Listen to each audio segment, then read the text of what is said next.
Ah là là là là là là, les threads d'horreur. Yo tout le monde, c'est aussi, j'espère que vous allez bien, en tout cas moi ça va nickel. Donc aujourd'hui on va lire 3 histoires d'horreur. Voilà, donc vous avez déjà vu ce concept chez Squeezie, chez Adam le rigolo, enfin plusieurs streamers qualifiés dans ce genre de truc. Aujourd'hui c'est moi qui me lance dedans, aujourd'hui c'est moi qui ai envie d'essayer de faire peur, d'essayer de raconter, c'est la première fois que je fais ça, donc n'hésitez pas à mettre votre ressenti dans les commentaires, ça m'aidera toujours et qui sait à en faire une prochaine fois. Pour une meilleure qualité de vidéo, une meilleure ambiance, je vous conseille de regarder ça le soir dans votre lit, le soir ou dans la journée, mais en tout cas dans le noir. Sur ce, bon visionnage.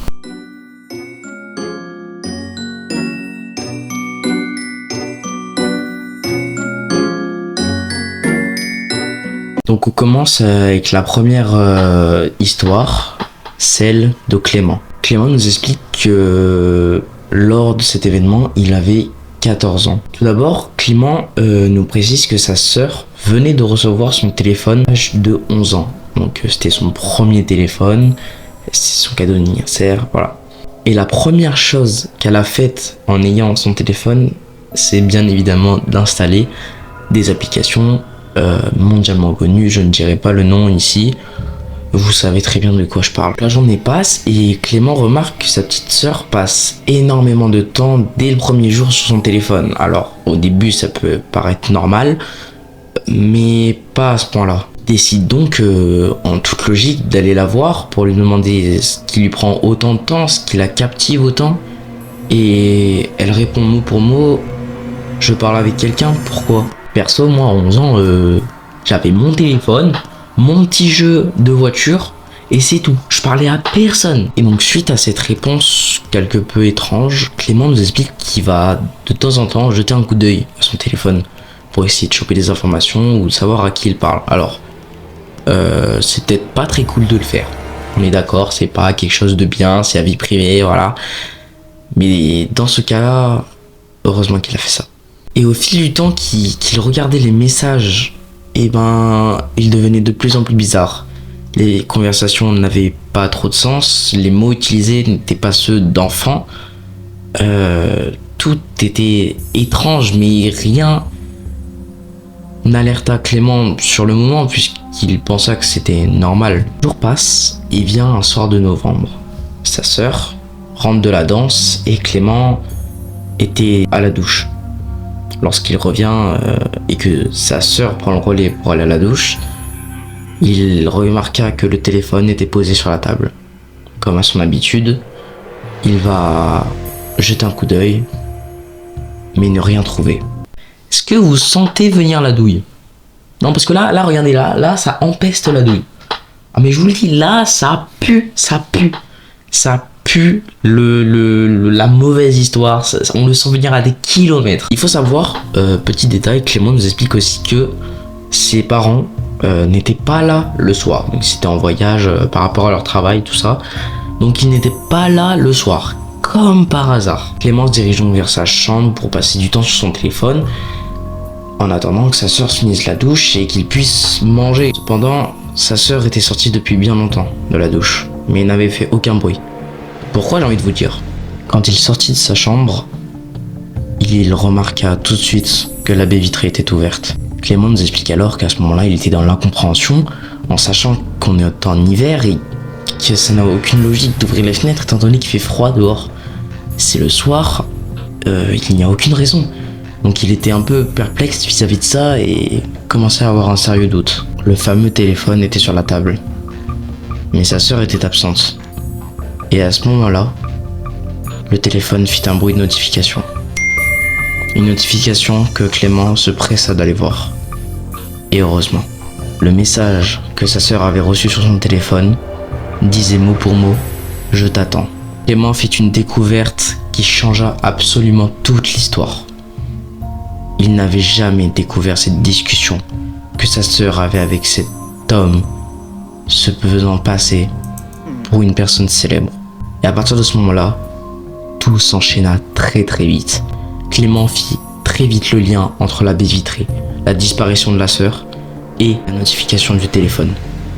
Il s'empressa de partir de cette maison en faisant bien attention à prendre le téléphone avec lui, au cas où. Et après plusieurs minutes, il retrouva sa sœur à l'entrée du bois, qui était à 2 pas de la maison. Premier réflexe, il lui demanda qu'est-ce qui s'était passé, pourquoi elle était dehors. Il était un peu énervé, puisqu'il savait très bien qu'elle n'avait aucune raison d'être dehors. Mais sur le coup, il ne se rendit pas compte que sa sœur était complètement traumatisée. Après être rentré à la maison, il lui passa un interrogatoire et pas un mot, pas une réponse, pas une seule phrase ne sortit de la bouche de sa petite sœur. Clément décide donc de tout fermer à clé. Volets, fenêtres, portes, baies vitrées, tout est fermé, le garage aussi. Et lorsqu'il finit de fermer tout ça à clé, il se dirige vers son frigo pour je ne sais quelle raison et croisa le regard d'un post-it sur le frigo. Il était écrit « La prochaine fois, ce sera pire ». Alors, qu'est-ce qui s'est passé pour que sa petite sœur soit autant traumatisée? Qu'est-ce qui s'est passé pour qu'elle le suive? Quelles étaient les intentions de cette personne, de cette chose, d'avoir emmené une petite fille dans les bois? C'est vraiment le gros cliché et on se rend compte que ça fonctionne encore aujourd'hui, donc faites attention. Morale de l'histoire, faut pas donner un téléphone à des mecs de 11 ans. Et ouais, ils sont jeunes, ils sont innocents, voilà, c'est dangereux, voilà, tout simplement. On a du coup une suite à cette histoire de Clément qui nous fait un peu un update. Il nous explique qu'en fait, depuis ce jour, du coup, il en a parlé à ses parents, tout ça, et très vite, ils ont mis en place une séance avec un psychologue. Mais le problème, c'est qu'encore aujourd'hui, à l'heure où je vous parle, elle est encore chez le psy, la petite sœur, donc voilà, c'est assez traumatisant. Et il nous dit aussi que il y a plus d'événements similaires, plus aucun message, plus aucun texto, plus rien du tout. Donc voilà, ils ont évidemment contacté la police, mais ils n'ont rien trouvé, voilà. Pour cette deuxième histoire, on appellera cette personne Clara. Elle nous a expliqué précisément le contexte de cet événement et que peu suspect. Donc, tout d'abord, elle nous explique que ça s'est déroulé le jour où elle faisait le pique-nique avec sa mère, des amis à sa mère et la fille d'une de ses amies. Tout se déroule comme prévu et elles passent la soirée ensemble, tout va bien, jusqu'à 23h à peu près. Aux alentours de 23h, Clara et son amie décident d'aller se balader dans la forêt, une balade normale comme tout le monde ferait. Peut-être pas à 23h, hein. Peut-être pas à 23h parce que 23h c'est peut-être pas une horaire pour aller se balader. Après moi je dis ça, je dis rien. Ils décident donc d'aller se promener dans la forêt. Et détail important que nous précise Clara, elles avaient pris un téléphone pour si jamais il leur arrivait quelque chose ou au cas où. Une fois en forêt, étant donné qu'il est 23h, il fait sombre et donc elles se guident grâce au flash du téléphone qu'elles avaient pris. Et Clara nous explique que, comme bon nombre d'entre nous, a le réflexe de regarder derrière elle. Vous savez, le fameux on regarde s'il y a quelqu'un derrière nous, au cas où. Et bien sûr, à chaque fois, on s'attend à ne voir personne. C'est juste pour nous rassurer mentalement. Sauf que là, Clara a vu quelqu'un. Clara nous dit qu'elle voit une silhouette, au début assez floue, assez loin d'elle. Donc elle se dit qu'elle a tout simplement perdu la tête, qu'elle est fatiguée et donc que c'est normal. Sur le retour d'une promenade d'à peu près 10 minutes, elles ont fait un petit tour, mais un petit tour qui a duré longtemps dans la tête de nos amis. Son amie dit à Clara que si elle continue à marcher aussi vite, elle va dormir dehors, mais bien sûr elle le dit sur le ton de la rigolade. Clara gémit alors un petit rire nerveux et puis dit mot pour mot: je suis vraiment parano, haha. Le haha, on sait très bien d'où il vient. On sait très bien d'où il vient. C'est le haha, le même que tu te dis quand t'as peur et tu te dis haha, je déconne, je vais pas bien. Non, non, tu vas très bien et c'est vrai ce qui est en train de se passer. Et à ce moment-là, juste après cette phrase, que Clara croisa la silhouette. Encore une fois, elles étaient à peu près à 15 mètres. Clara ne le dit pas tout de suite à son amie et nous explique un peu la silhouette à quoi elle ressemblait. Elle nous précise que c'est la silhouette d'un homme qui visiblement fait à peu près 1m80 aux alentours. Et il est muni d'une arme. Elle distingue pas très bien la silhouette et l'arme en question. Clara nous dit qu'en toute logique, elle commence à accélérer le pas en sachant que son ami lui avait reproché il y a exactement 10 secondes. Elle lui agrippe donc le poignet et se mit à marcher très vite. Elle fait de la marche rapide. Voilà, 23 heures, un petit sport, ça fait toujours du bien. Voilà, en plein milieu de forêt, quand quelqu'un te course. Voilà. Malheureusement, la silhouette n'allait pas rester là à les regarder fuir. Donc Clara remarqua tout de suite que la silhouette commençait à accélérer elle aussi et à les suivre. Donc à ce moment-là, Clara est sûre, cet homme veut ou va les attaquer.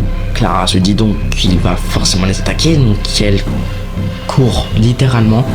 Son ami prend ça pour un jeu et joue le jeu heureusement, j'ai envie de vous dire. Et étant donné qu'elles sont au moins à quelques centaines de mètres de l'heure de pique-nique, le temps que elle court en sachant que Clara nous précise qu'elle a pas de VMA, elle a une VMA très faible, ce qui est vraiment pas pratique dans ce genre de situation. Comme quoi le PS en fait ça sert, hein.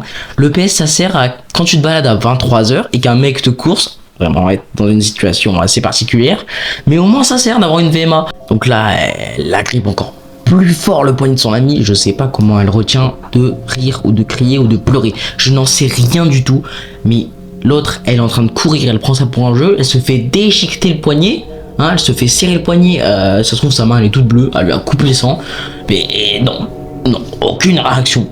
Donc suite à la VMA très faible, elles sont très vite essoufflées, en tout cas Clara. Et donc Clara fait une pause, ce qui à la fois va les sauver et à la fois va les détruire. En effet, elle se retourna et croisa le regard de la silhouette. Des yeux bleus, éclatants avec la lumière de la lune. Et un sourire, le même sourire que les gens parano et les gens psychopathes font.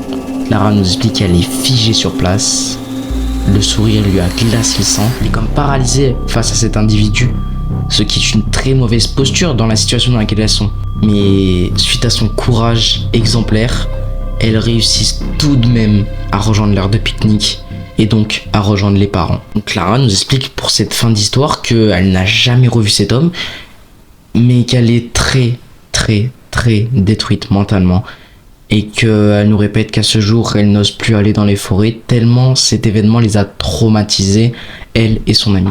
Fin de la deuxième histoire. Bah écoutez, c'était assez rapide, assez efficace. Personnellement, moi, à 23h, je reste sur l'aire de pique-nique. Je vais pas me promener. Voilà. Donc, c'est pareil que l'histoire d'avance. Et les gars, faut être intelligent. Comme quoi, c'est pas que dans les films d'horreur où les gens sont complètement cons dans une situation assez délicate. Voilà. Troisième histoire. Donc, pour cette troisième histoire, on suit les aventures de Claire et Sophie. Elle nous explique que ça s'est passé pendant les vacances de Pâques quand elle et leur famille ont décidé d'aller dans un camping pour passer de bonnes vacances et donc profiter. Claire nous explique qu'elle a tout de suite remarqué en arrivant que c'était la première fois qu'elle voyait un camping avec autant de caméras de surveillance. Alors sur le coup ça te rassure. Le problème c'est qu'elles ne serviront à rien. Elle nous précise aussi, détail important, que à ce moment-là, Claire avait respectivement 14 et Sophie respectivement 13 ans. Voilà, donc elles sont assez, on va dire assez grandes. Et il faut aussi savoir qu'elles sont accompagnées donc de leur cousine et de leur oncle, de leur tante. Enfin, vous avez compris. Plus tard dans la journée, Claire et Sophie et leur cousine décident d'aller se baigner tout naturellement. Comme tout le monde le fait le premier jour, on a tout de suite envie d'aller dans la piscine. Et ben, elles, c'est ce qu'elles ont fait. Malheureusement, une petite mésaventure va leur arriver. Petite, alors que c'est vraiment grave. Hein. Une de leurs petites cousines a commencé à se noyer soudainement. Donc tout de suite, Sophie était à côté d'elle. Donc tout de suite, elle l'a attrapée et l'a donc sauvée. Donc, GG Sophie, tu as passé ton diplôme. Après plusieurs minutes, Clara nous explique que leur petite cousine a dit que quelque chose l'avait attiré vers le bas. Et donc ce n'était pas accidentel mais bien volontaire. Mais pour rationaliser les choses et pour rassurer tout le monde, étant donné que personne n'y croit, tout le monde dit qu'elle a sûrement dû se faire des idées, ce qui n'était pas le cas. Quelques minutes plus tard, Sophie et sa petite cousine sont donc allées au bungalow prendre une douche, histoire de se rafraîchir un peu les idées. Il nous explique aussi qu'à ce moment-là, il n'y avait que Claire, Sophie et sa petite cousine dans le bungalow, étant donné que toute la famille était à la piscine. Je sais pas ce que font les parents pendant que tout le monde se noie, mais visiblement ils ont quelque chose de plus important à faire. À ce moment-là, après la douche, pendant qu'ils étaient en train de se préparer, de se coiffer, la porte de la salle de bain s'est mise à claquer très fort. Ce bruit a donc averti Claire qui était dans sa chambre et donc s'est précipitée vers la salle de bain pour voir ce qui s'était passé. Alors tout de suite, Sophie et sa petite cousine ont dit à Claire « Oh là là, tes blagues, c'est bon. Voilà, on sait que c'est toi qui as claqué la porte. » Sauf que comme je viens de vous le dire, Claire était dans sa chambre. Et étant donné que la porte est en aluminium, impossible pour le vent d'avoir poussé cette porte. C'est donc bien quelqu'un, quelque chose, qui a poussé cette porte très fort. Pendant la nuit, Claire, Sophie et tous les autres se sont endormis chacun respectivement dans leur chambre, les parents d'un côté et les enfants de l'autre. Vers 1h du matin, Clara nous explique que ils ont entendu un gros fracas de verre dans le salon. Alors tout le monde fut réveillé par le bruit et tout le monde se rejoignit dans la pièce concernée. Mais dès qu'ils se sont réunis, ce n'est plus les verres qui tombaient, mais bien des pas sur le toit qui faisaient résonner, qui faisaient trembler les murs. Quelque chose d'assez puissant pour faire trembler un bungalow était en train de marcher sur le toit du bungalow. Tous effrayés, y compris les adultes, n'ont pas essayé de sortir dehors et se sont donc enfermés dans le bungalow. C'est à ce moment-là que l'oncle de Clara et Sophie fit une remarque assez pertinente. Il dit que depuis qu'on est arrivé, il se passe des événements étranges et comme exemple, on peut voir la fausse noyade de sa petite cousine, le verre qui se casse alors que tout le monde dort et les bruits de pas sur le toit. Ils décident donc de tous se rassembler dans la même chambre et d'aller se coucher car l'union fait la force et que comme ça ils ne risqueront rien. Cependant, vers 5h et 6h du matin, c'est un chat qui réveilla tout le monde. Un chat qui hurla à la mort. Un chat en train d'agoniser. Tout le monde se leva rapidement et s'empressa d'aller voir ce qui se passait dehors pour peut-être dénicher celui qui, depuis tout ce temps, fait peur à la famille. Ils ont retrouvé personne sur les lieux, à part le chat, inanimé, par terre. Le chat était mort par égorgement, alors l'hypothèse de la bagarre contre un animal a été levée, étant donné que la coupe était beaucoup trop nette pour être un animal. Tout le monde s'empressa de rentrer dans la maison par peur d'être attaqué par cet individu ou cette chose qui s'amuse à les faire peur depuis leur début. Les parents prirent leurs responsabilités et appelèrent un exorciste capable d'évaluer la situation et donc de leur donner son avis sur les événements étranges qui se passent depuis le début. Le prêtre arriva et leur expliqua tout de suite que cet endroit est hanté par l'hôte, par l'âme d'un étranger qui s'était suicidé les vacances dernières. Il nous explique aussi que s'ils étaient partis plus tôt dans la nuit, il leur serait arrivé malheur. Quand j'entends malheur, vous entendez très bien qu'ils seraient tous morts. Donc on a failli assister à une mort de toute la famille qui n'a pas eu lieu puisque la famille a porté ses coronesses. Tout simplement, faut dire les termes.